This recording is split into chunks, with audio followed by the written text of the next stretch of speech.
Sounds like they should get the number of the psychologist they hired for Yuki and maybe, Claire, Yuki, joint session.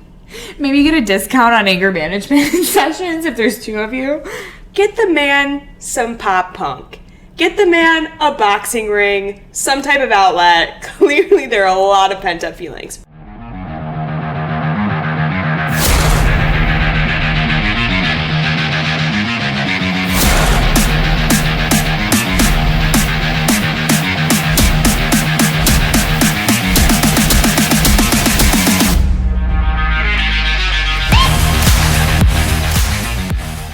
Hey everyone, and welcome back to The Grid. This is episode 22 of Grid Gals, and we are coming to you hot off watching the French Grand Prix. And not only have we just watched the French Grand Prix today, but we also attempted to get behind the wheel ourselves of some supercars. Unfortunately, that was foiled due to the weather. However, we still got out on the track for a ride-along, and I just feel like before we dive into the race, I have so much more appreciation for the drivers. Like, obviously, I know what they're doing is hard, but we didn't even drive. We were literally just in a car going around a track. Yeah. I'm floored. And although we actually didn't get to drive on the track, we did have a driver take us out. Shout out to Sebastian Arias because he was an amazing driver. We had a blast. And he does actually drive for NASCAR, which we found out at the end of our couple laps. And to be honest, I know very, very little about NASCAR, but especially after meeting him, and also in 2023, Chicago's going to host the first NASCAR street race, so I think this is great for a future episode. We should compare NASCAR and F1, and so yeah, on an upcoming off week, we'll have that for you guys. Be sure to tune in. Yeah, I mean, you could definitely tell he was a professional. I was a little worried because the track was wet. I'm glad we got out there, but I'm glad it was with a pro. Yeah, and Jack and I were flying in the back seat. I think you got it easy being in the front. Jack and I were like almost butting heads. But it was quite fun. It was very fun. Can't wait to get back out there. I mean, I was in the front, and he was definitely like just cracking 120, which was pretty impressive considering we were the last run out before they called it for the afternoon because it was a wet track. And we could feel when we went over even the slightest puddle. So I think that's where Mary's getting with like the newfound appreciation, because I can't imagine an entire track being wet, or God forbid it's still being raining, because I could feel the car hydroplane in the tiniest little puddle. Like, I was kind of scared. Yeah! You could feel the rear just go. But I mean, he had great control of the car. But I was definitely I was scared, like, in a good way. I was definitely smiling the entire time in my little safety gear. I didn't know how to react in the car, and I think that was a little off-putting because we were dead silent. And like, we talked about this before because we recently took a trip to Spain, and, we've been friends for a long time, and so silence is natural in our friendship. When we're in a car sometimes, especially if you're traveling with people, you're with them for a full almost week and a half. But I think it really is off-putting to whoever's with us because they're just like, why are these girls silent? Also, we're going around a track like very quickly.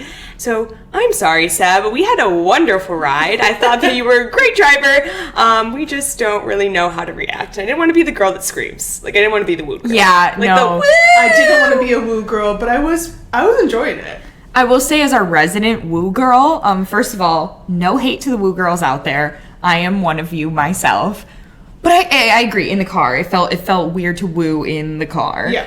I was trying to like this is gonna sound so nerdy, but you know how when the F1 drivers, like, you see that video of Pierre Gasly imagining on his simulator when he has like his eyes shut and he's going around the track? I was trying to do it not with my hands but with my feet when he was saying like brake or gas or like lift off. I had my feet on the ground in the car trying to like switch pedals and like lift off and press down because I'm like, I'm gonna be doing this in 5 minutes. The whole point was to learn the track. Granted, it got called off because of weather. But I'm like sitting there and then I like didn't know what to do with my hands, so they were just like sitting on my lap and I'm like, is it weird to like pretend I'm steering?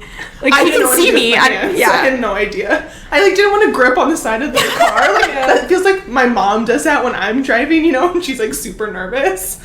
But then I was like, I don't really know. Like I kind of need to brace myself.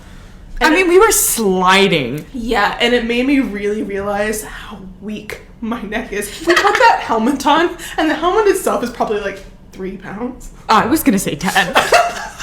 That thing was heavy. And I was like, at one point, my helmet hit the side of the car. I was like, oh my god, I need to do some neck workouts for sure. I think we called that right in our exercise episode. Neck strength is not our forte. No, definitely not. I think we definitely need to go karting, though, because it is much more fun. Obviously, we'll get to race in October and be behind the wheel, but the same technique that they were teaching us with the cones is what they teach you in karting on how to brake and turn and everything. And it is, like, much more fun being in control. Mm-hmm. Like, it's easier to go faster. You feel the car. You get a feel for it, and it's more natural. So, ladies, I'm excited for when we get to go back. I think it's going to be a blast, and I think you're going to get addicted, and then we can just start a karting league. I agree. And I think karting will be a good way for us to, like, tiptoe up. Because I don't know that I'm ready to, like... Now, after that, I don't know that I'm ready to hop into a supercar. Well, also... Now that we're also being upgraded. I'm not gonna lie. I don't think I can afford to keep hopping into, like karting seems a little bit more manageable. That's so true. What is it that your family always said? You had champagne taste on a Bud Light budget? Champagne taste and a beer pocketbook. That is our lives, ladies. Yeah. Yeah.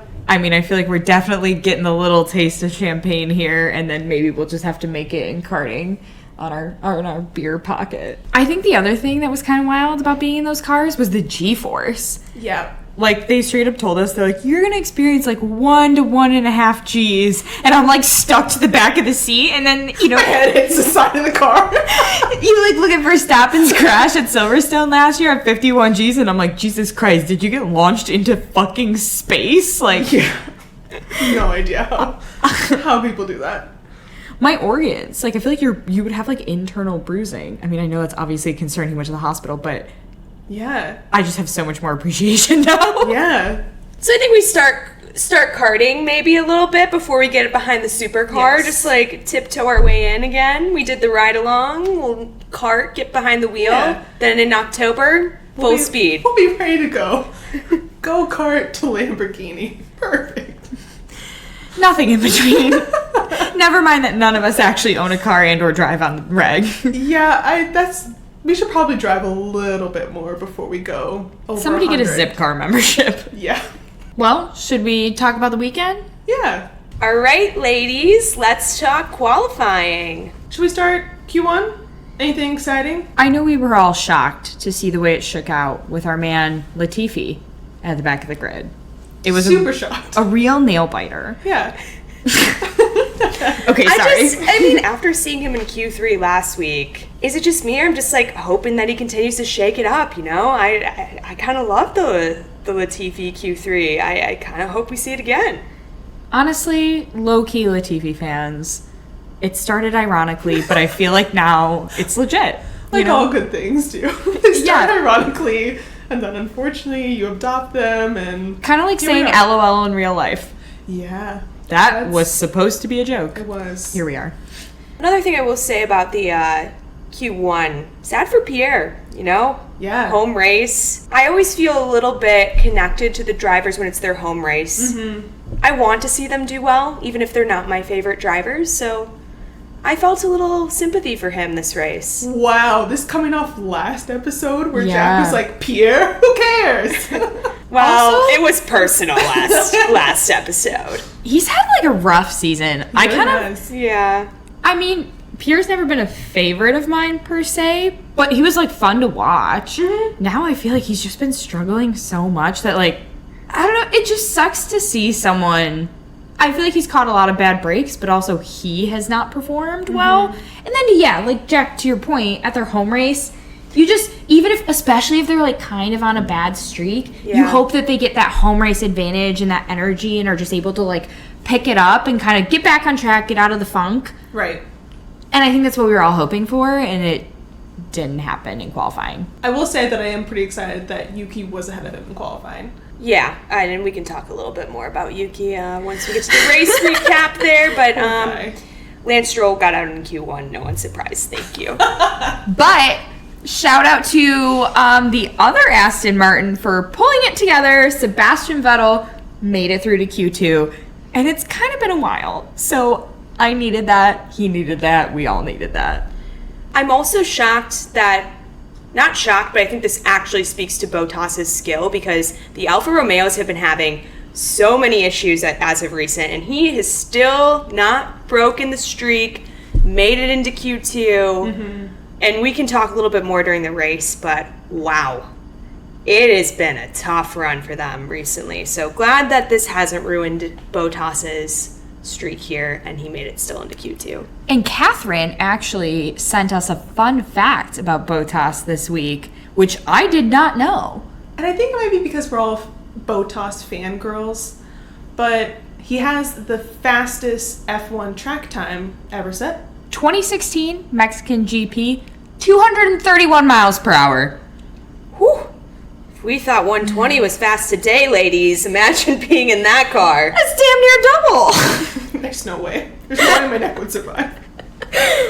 And also, if you remember back to our Fun Fact Friday, he has the fastest unofficial track time as well in Baku. What was that? I don't remember the one. I'll have to post about that one on Instagram, but he's a speedy guy. Quick man, that Bottas.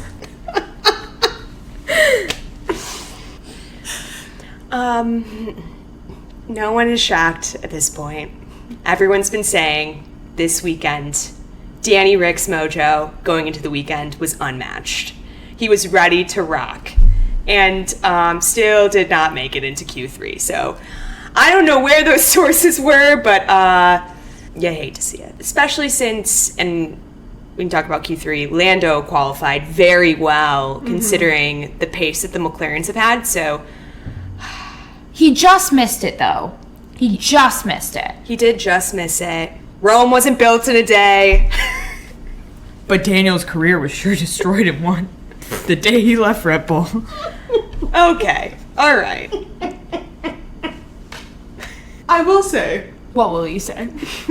I sent you this article, okay? Whether you read it or not, I did read it. TBD.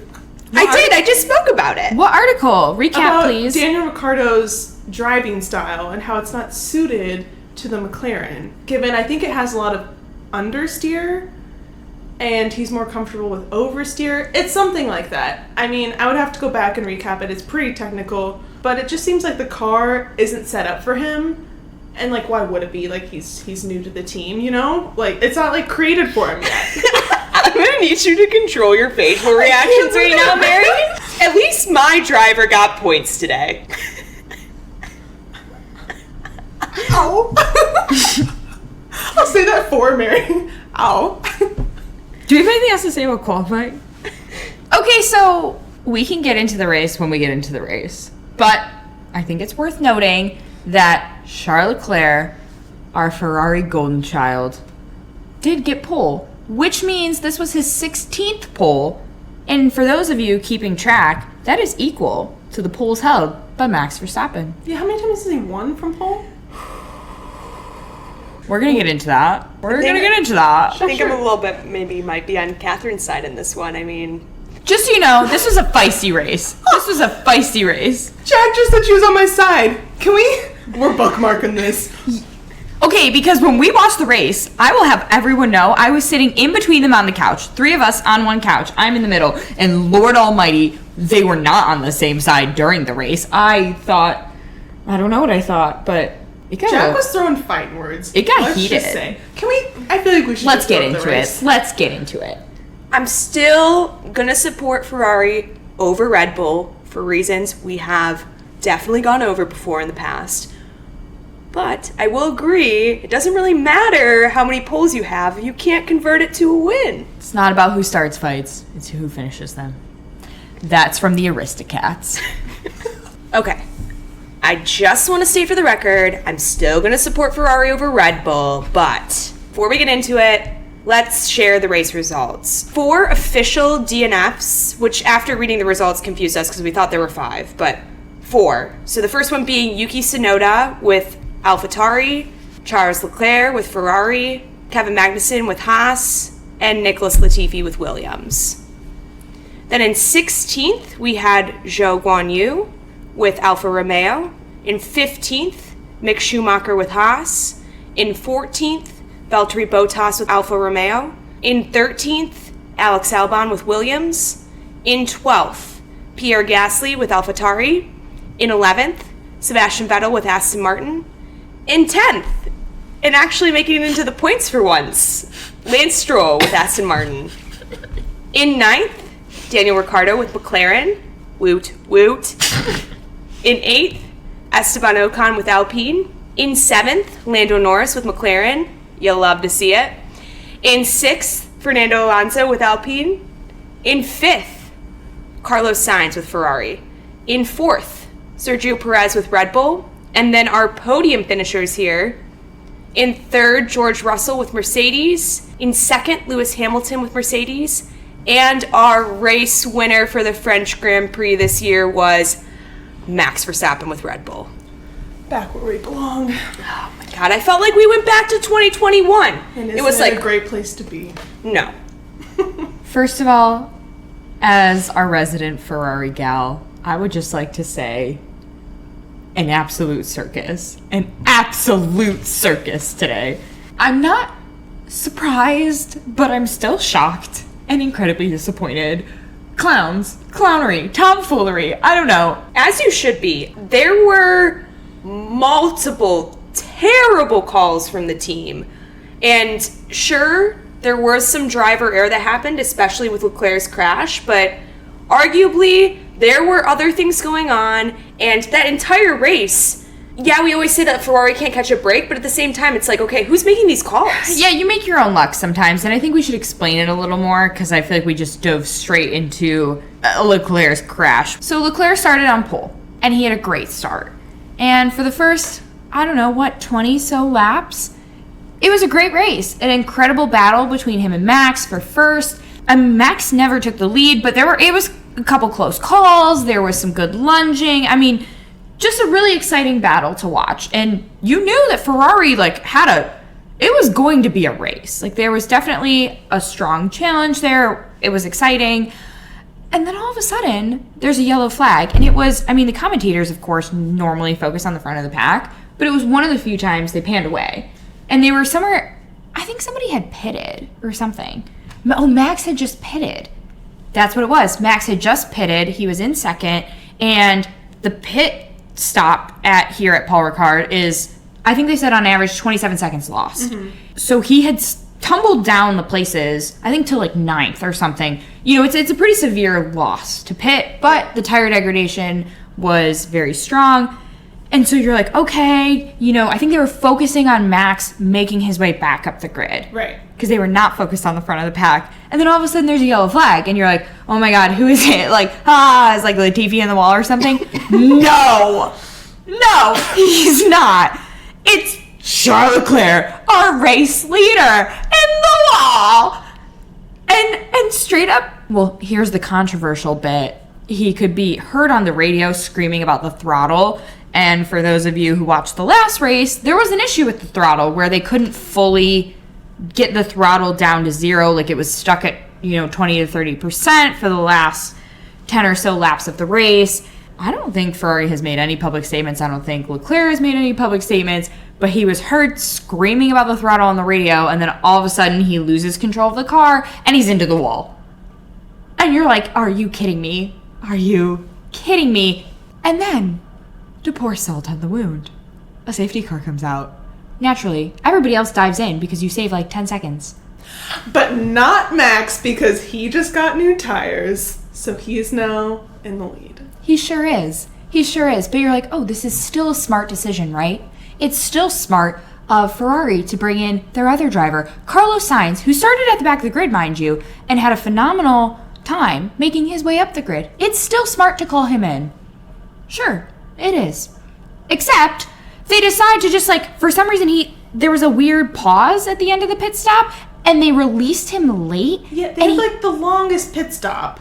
Yeah, and then he almost runs into the Williams. Like, I think it was Albon had to brake and locked up and, like, actually kind of swerved in the pit lane to avoid crashing into Carlos Sainz. And this is immediately after Leclerc crashes. Right. Like, I'm already standing, screaming at the TV. And then I see this unsafe release, and you're just like, you have to be kidding. Like, this has to be a joke, right? Like, we're really vying for a championship here? Also, can we talk about that radio? Oh my god, yes. That's going to live in my head rent-free for a while. Leclerc's radio was unbelievable because he got on as soon as he crashed. Of course, the engineers asked if he's okay. And then he's just heavy breathing. And like for a really long time. Amount of time. And you know your finger has to be on the speaker or whatever it is to even transmit that. And then he just screams, which I'm sure, like... It was primal. For him. Yeah. Like, that came from, like, the depths of his soul. Yeah, because a DNF, when Max is probably going to take, and did take, 25 points home? Yeah. Sounds like they should get the number of the psychologist they hired for Yuki, and maybe, Leclerc, Yuki, joint session... Maybe you get a discount on anger management sessions if there's two of you. Get the man some pop punk. Get the man a boxing ring, some type of outlet. Clearly there are a lot of pent up feelings. Rightfully so, but I don't know if the radio was the right release. That's like a cry in your shower while you're like screaming neck deep type of day. That might be very specific, but my pop punk fans, we've all been there. I mean, speaking of Yuki screaming on the radio, I would have loved to hear his messages after he got taken out the first lap, right? And he had qualified so well. Heartbreaking. Some light in the darkness for Yuki.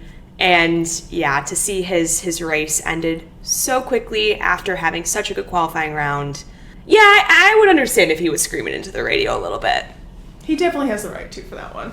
Also, for Yuki to get hit by Ocon, and we all know, I've just never been a huge Ocon fan for whatever reason. I respect that he's a good driver.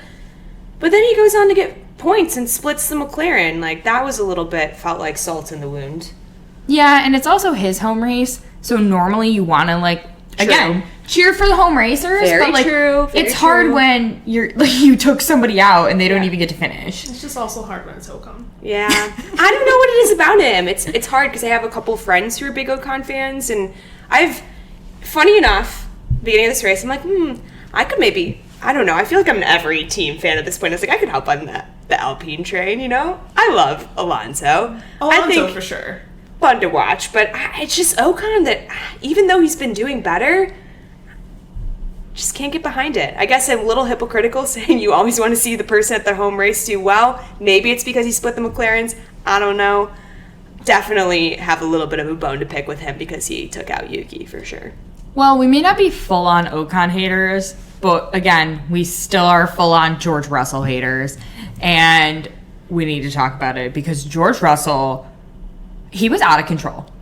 I don't know about out of control per se. He ended up on the podium, but he was on one. And his whole, like, little crash with Sergio and then him being so self-righteous about it, like, even his team knew he was in the wrong. Yeah, and to double down during your post-race interview in front of all the fans, I was floored. Even Toto came on the radio and told him, keep your head down, just do it again. Pretty much saying, yeah, you were kind of in the wrong there. Let's just try to pass Checo again. Probably a safer way this time. Yeah, because he ran Checo off the track and then demanded that Checo hand the place back. And it's like, well, yeah, maybe Checo took the shortcut to, like, avoid knocking you both out. Like, that was definitely Russell. Because if Checo would have stayed on track, they definitely would have crashed out, both of them. For sure. I hope he watches that back and realizes he was in the wrong and says something about it, because granted, we're seeing this all taped. I think after your team tells you, you probably should take their word for it since they can actually see what's going on. But at the same time, maybe he'll have a learning lesson, watch it back and be like, wow. Yeah. I was really in the wrong there. I think that's what we see with more of the experienced drivers, because they do say, yeah, I'll have to watch the tape back. I will give Hamilton credit for that because he is very good about that. We're like, hey, like, I haven't seen it. I was in my car, obviously, so I need to watch what happened from an outside perspective. But it definitely made me hate Russell just a little bit more. Especially taking out one of my Red Bulls again. Also, Toto's face when he was having to deal with the whole George drama was hysterical. He was just so much fighting, rolling his eyes, having to listen to Russell on the radio. And I get it. It's like, hey, at this point, we've told you, knock it off. We can see what's going on. Keep racing. Do your job. That's what you're here to do. It's a job. Do it. Well, it's funny because I'm so used to, like, the Toto cam, right? And, like, getting his reactions for everything. But because Mercedes, until very recently, the last couple races, they haven't really been up there. We haven't really seen much of Toto this season. And Toto has some great facial expressions. He really does. And not to pile on Russell. No, please. Please. But who was it that crashed out at the end? And we've got another safety car. Latifi? Oh. Our guy Latifi crashed out, 3 laps to go? 4 laps to go? No, that was actually Zhou. Latifi crashed earlier. Oh, and Joe just kind of spun off, and then I think they just took his car away, right? Yeah. Which, that's the one we referenced when we were reading the results that we were confused. Because on the TV, it showed Zhou as like a DNF. Right. And then when we were reading the results off F1.com, it basically said he was in 16th, just plus 6 laps. But that's because he was in the garage. So I don't understand that. I'm not sure, because that might have been like he's completed enough of the laps to have completed the race or something like that. But technical analysis aside, there was a safety car that went out. And when the safety car ended, Russell had a good start and was able to get past Checo, and then gave himself the biggest congratulations when he finished 3rd and said, great result, guys, great takeoff after the safety car, as if like that's part of the team even doing anything. Like, he's just giving himself the biggest pat on the back.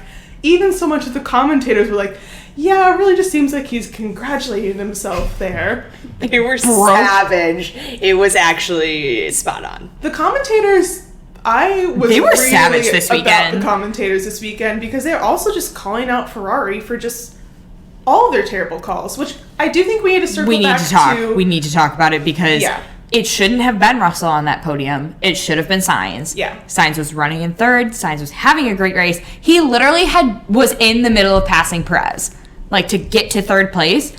And then Ferrari's on the damn radio calling him into pit as he is passing Perez. Like, are you even watching the race? What? Like, that's what I was saying. Pure clownery. Buffoons. And thankfully, as somebody who grew up in Detroit and is used to watching the Lions, like, I've been conditioned for this since birth, right? Like, my mama always used to say, never underestimate their ability to snatch defeat from the jaws of victory. And that's now how I feel about Ferrari. Like, Leclerc in 1st, crashes into the wall. Sainz in 3rd, podium finish, and then they just call him in, and he lost. He ended up in 9th, and he fought his way back up another couple of places to 5th. But he had no shot at a podium after that, and for what? They put mediums on. Yeah.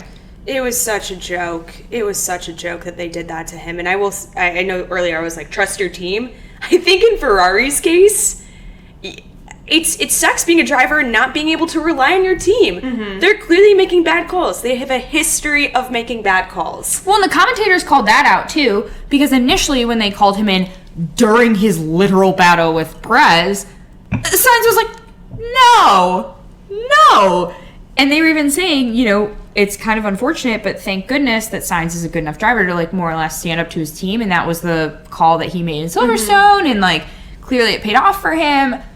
But then eventually he did follow team orders and did come in, and look where it got him. Yeah, because he could have stayed out and probably gotten third.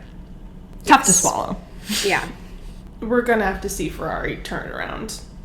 Well, I won't have to, and I hopefully won't ever have to. But I do like seeing Ferrari do well. Ish. Not to change the subject, we'll say, again, for the record, still supporting Ferrari over Red Bull. But anyway, speaking of turnarounds, I think McLaren, all things considered, had a very good weekend. I mean, Norris qualified well, Ricciardo very close to making it into Q3, which doesn't happen every weekend. Both got points. I think that's all we can ask for. What sucks is they were split by Alpine, which they're running neck and neck right now for fourth. So I think this puts Alpine ahead of them now because they were tied last week. So some ground to make up there, but I hope that we continue to see this momentum. I hope we continue to see both of them getting into the points. It's going to be interesting to watch that from a midfield perspective. I think it's going to come down to the end, seeing the Alpine and McLaren. I think they're going to continue to go back and forth this season. Yeah. And I think we'll see Alpine on the podium at some point, and I think we'll see McLaren on the podium again. Yeah, because especially if there's any sort of weird weather race or something, or God knows there's reliability issues with our good old Ferraris. I definitely think it's possible to see both an Alpine and a McLaren on the podium this year. And speaking of Alpine, it was so fun to watch Alonso.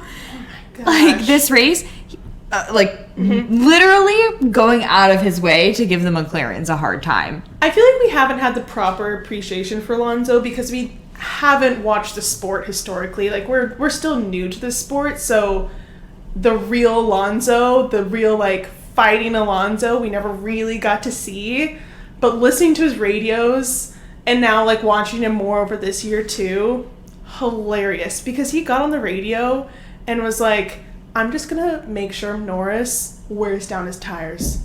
Basically, he had created such a large gap in front of him that his engineers were kind of giving him some grief on the radio, basically saying, pick it up, what are you doing? Yeah.